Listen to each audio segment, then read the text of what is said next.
are you today? I am very excited. I am going to come to you today from my home. My name is Rexanna, and I'm going to talk to you about a wonderful herb called mullein. Mullein is one of my favorite herbs. It is one of the herbs that I got acquainted with early on, and I don't want you to worry about the dog in the back. That's Hunter. He may be in some of my videos, and you may even hear him. Sometimes he likes to bark. Anyway, mullein is a wonderful herb that helped me on my road to recovery. I was diagnosed very young with allergies that developed into asthma, and probably have always carried an inhaler with me. So mullein has helped me to not need the inhaler anymore. So without further ado, I have lots of notes here, and without really just wanting to do mullein a justice, I'll be looking down from time to time and just trying to get every bit of information, because there's a lot of information to cover with mullein. I'll be looking down at my notes, and we'll get started, okay? Mullein is used in TCM, Chinese medicine, and it's also used in Ayurvedic, Indian medicine.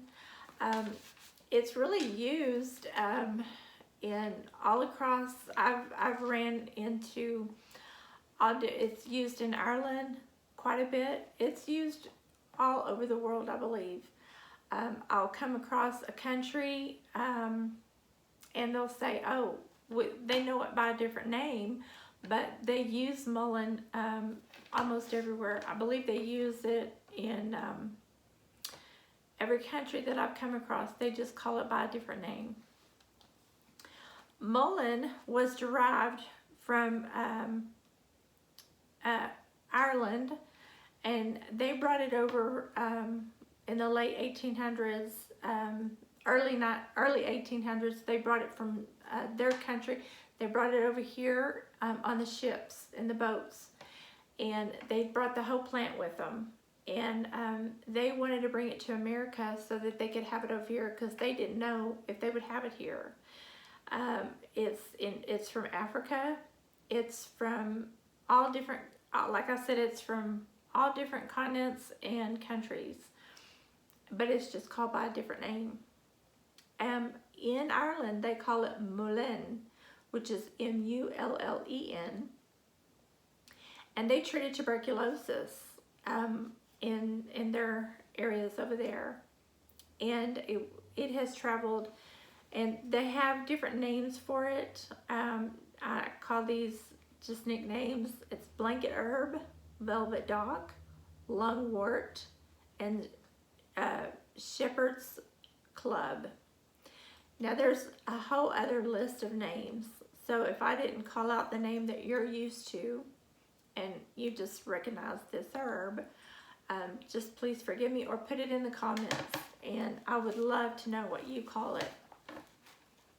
Now you can use the leaves on this, or the flowers, the stems, and the roots. I won't go into every single one, but you can smoke this. You can smoke the dry. A lot of people dry the leaves and then crumble it up and put it in a pipe. I've seen people put it in smoke. They smoke it in a corn pipe to keep it all natural, or they'll put it in some kind of organic paper, and it takes away the need for coughing. People that have a dry, hacky cough, or they have some other kind of respiratory issue, they'll put it in a tincture, an oil. They'll just simply extract it into water, and they drink it as a tea. So there's all kinds of ways that you can use this. some people even chew on the root and get the strongest part of the plant. So there's flowers that are beautiful yellow flowers. There is the stem, the root, all kinds. So this is a wonderful plant. It is a beautiful plant. It's pale green. It's a perennial. It comes back every year. The first year it doesn't have as strong. The flowers don't come until the second year. And what is wonderful about this plant is it's been used for longer than just the 1800s, but it's been used for centuries. It's been passed down from generation to generation. People use it on their cows, on their dogs. You know, it's safe for humans, it's safe for animals. One thing I will say quickly before moving on is when you make it into a tea, because the leaves are very fuzzy and they're very soft, I like to sometimes just run my hands over a leaf because it's so fuzzy, it's so soft. It's not like a prickly or anything. It's very velvety. It feels very, very, very nice. It kind of feels like a piece of velvet. But when you're going to, say you're going to make a tea, whether it's fresh leaf or dried leaf, you're going to strain it before you, say you're going to cook the leaves, or you're going to make the water hot and you're going to put it over your leaves. Strain that water over a coffee filter or paper towel, or some people even use the sock, because there's fibers on that soft leaf or the dry leaves. Mullein has some the fibers that are soft or whatever, and then when you put it down your throat, you kind of feel like you don't know what that is. Well, that's the fibers. Even though it's very soft and you don't think it's really that bad, what you want to do is you want to filter those fibers so that it don't go down your throat, especially if you have a sore throat, or if you have something that, or even if you're just doing it for some other reason, supporting some other organ in your body. You want to take and filter the mullein tea, because what you're doing is you're going to add honey or something else that's soothing, and you want to take away filter those fibers from your leaves. Okay, now we can move on. Okay, most people don't know that there's about 300 different species of mullein, and they're native to North America. They were brought over from like Africa. They were brought over from Ireland. They were brought over maybe in India, different parts of the world. They're brought over, and so we have that looks about the same type. It's a mullein, but it's a different species of mullein, and they're so beautiful. All of them are so beautiful. Okay, mullein can be found on the side of roads, in gravel banks. It thrives in full sun. It grows well in dry conditions. It's not very particular. I mean, it can go through a drought. It can go through rainy, but as long as it gets plenty of sun, it gets right upright, and it goes up to 6 feet tall. The description of this herb, like I said, it's 6 feet tall, it's fuzzy, it's pale green. The leaves go between 5 and 8. The leaves can get pretty wide, and the stem will go straight in between. And so sometimes people want to take out, you know, the leaves get pretty long, they'll want to take out that middle toward the end because it's kind of hard, but they'll leave the one that's up at the top. And so the stems, whether they're that hard or not, you can go ahead and leave them in. They'll have medicinal properties, so it's really just up to the individual. the root is not really that big. It doesn't go wide like this. It goes long, and it's not that long. It's kind of short. It's hard to transplant sometimes, so you need to be kind of careful when you're doing that. It's very nutritious as far as calcium. All your minerals are in there. It's one that's highly highly packed with lots of minerals. Okay.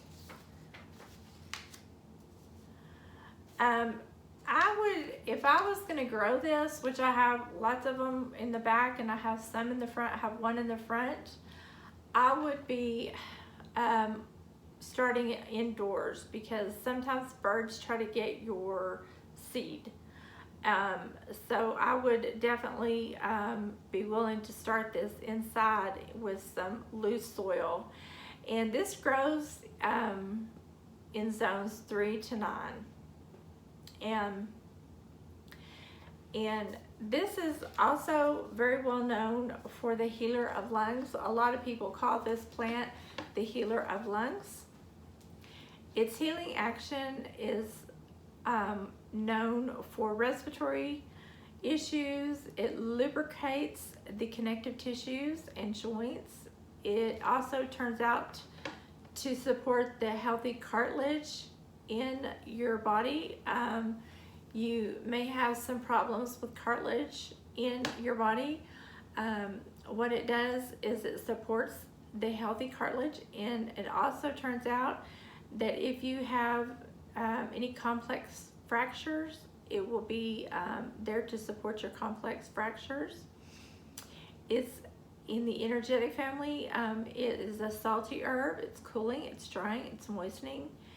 And it depends on what action is needed at the time. Like I said before, it's safe for animals and humans. It is excellent, excellent. I have experienced this myself, plus many others that I've treated in the past, for detoxifying and for purging the body of all mucus. If you feel that you have like a cold or some sort of flu coming on, this is the herb that you want to grab and you want to take. It will help you get rid of a fever, so there's no need for you to get anything over the counter. This will take care of all of that at one time. It relaxes your mind. As far as an herbalist, to start administering this is something that will relax the mind. It will help you to start on the central nervous system and get rid of the worries and cares of the day. You will want to rest, drink plenty of water, and helps you to think about calming that inner voice that goes on in the mind, you know, of stress and worry. And for me, and when I'm trying to heal people, I tell them, you know, about doing a lot of inner prayer and thinking of relaxing the body, and just you know, think of the times that you have that were good times, and just praying and relaxing, because this right here will calm your body, and it will take whatever from inside all through the back, all through the chest, all through all the, I mean, from the head to the toes, and it will just cleanse you, purge you. And within 3 to 4 days, not really knowing the severity of what's going on, but you'll begin to start feeling better. Over and over again, you'll start feeling better. And so mullein is really great for that type of need. And then with the research,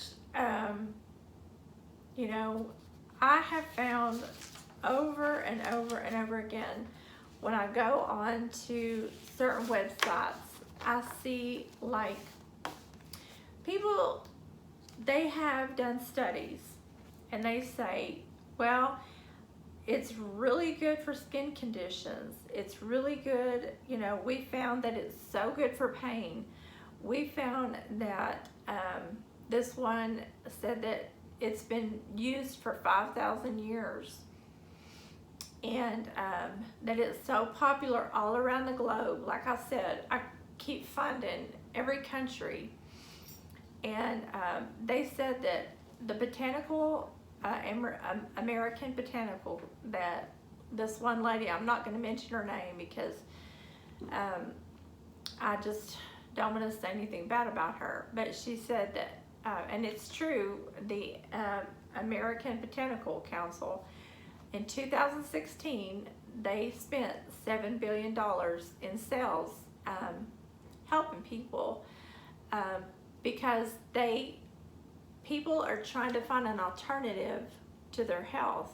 They know that by taking drugs, that it's not the only thing out there. They know that there is an alternative way to helping themselves, whether they themselves grow a plant, or whether there is a capsule from the health food store that they can get themselves, or there's just all kinds of ways. There's all kinds of alternatives out there, and that you don't just have to get something from the doctor. Or there's doctors that that can also aid in the plant medicine world, and there are doctors that are using plant medicine today. So she went on and she tried to find, and she was correct in her research, said that Mullein helps lower the cost of antibiotic use, and it's true. She said the side effects were that she couldn't find any side effects, that it helped with constipation, it helped with pain, helped with inflammation, helped with migraine headaches, helped with sleep, helped with gout, and that she found in the United Kingdom, in the United States, and in Europe that it helped with tuberculosis.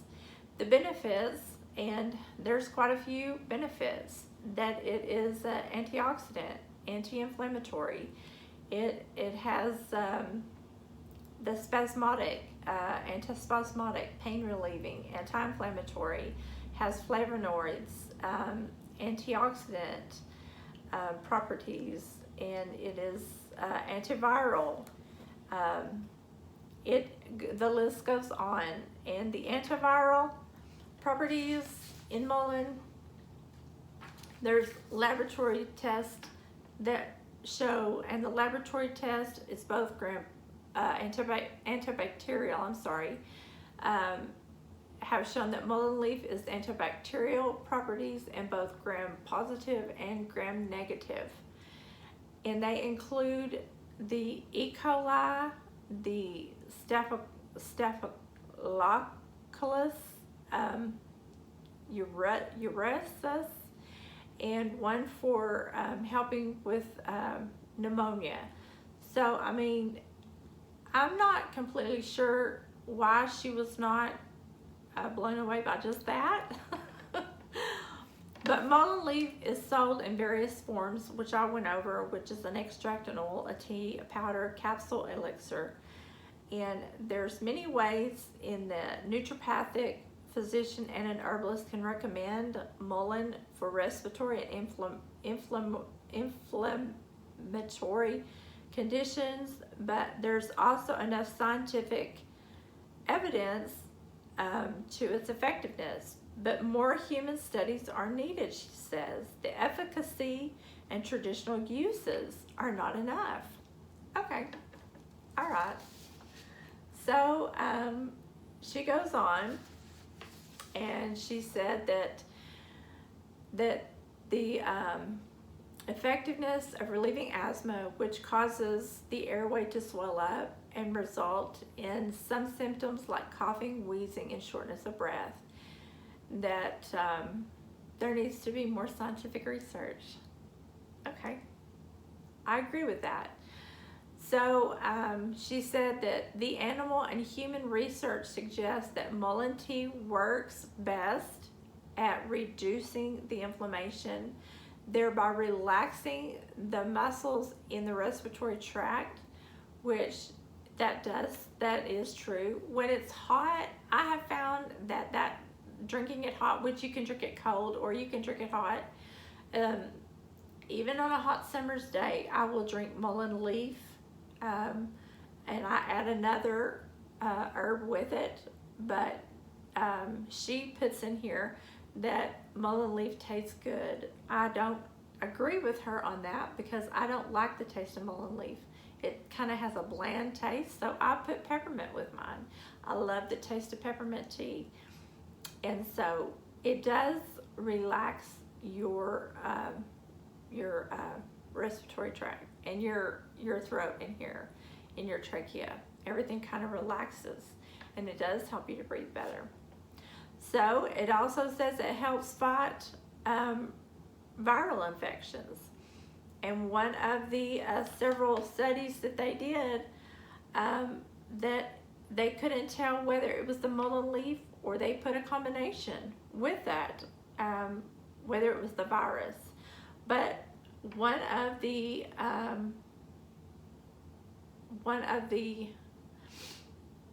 most common herbs bought last year, and I think everybody knows what last year was mullein leaf. Nevertheless, they say that more research is needed, and that's okay. I'm okay with them doing research. That really tells us a lot when they do research. And I'm going to skip over some of this stuff because I want to get to the research, which I know you do too. One test tube found that it reduced the growth of certain bacteria causing ear infections from E. coli in that Streptococcus pathogen. And they said that is a good research, but they need to do more research. Number 2, although limited human research is available, one study showed 180 children indicated that this herb may treat ear infections, which are often caused by bacteria. Great, I think that's good. That's a lot of children. On the 3-day study, which used eardrops that contained mullein alongside of several other herb extracts, which they used in combination other herbs. The extracts were used 3 times a day, which reduced the ear pain by 93%. That's excellent on an average. However, it's unclear to what extent this effect was due to the mullein extract versus the other herbs in the eardrops. That's okay. That's okay. Thus, additional human research is needed. Summary. Mullein may have an antiviral and antibacterial properties and may help treat certain respiratory conditions. However, further studies are necessary. I'm good with that. I'm so good with that. So this is the takeaway. They're doing the research, and I'm okay with that. This was published 2018. So this has all been like since 1800s, and they're just now doing research on it. We've been taking it, we've been using it, and we've been being healed by it, we the people, for a long time. So they're doing their scientific research, and I'm saying it's about time. So this is Rexanna. I will post some of this where you can link, where you can go to some of the links and some of the scientific research for yourself in the description. And I will just continue to do my research, and I will continue to share this information with you in the description. And I hope this has been a fun and interesting video for you. And I hope you have a chance to get your hands on some mullein leaf and drink you some tea, and in any shape, form, or fashion. I hope you like and subscribe, and I hope you have a wonderful day. Bye for now. This is Rexanna with Garden of Herbs.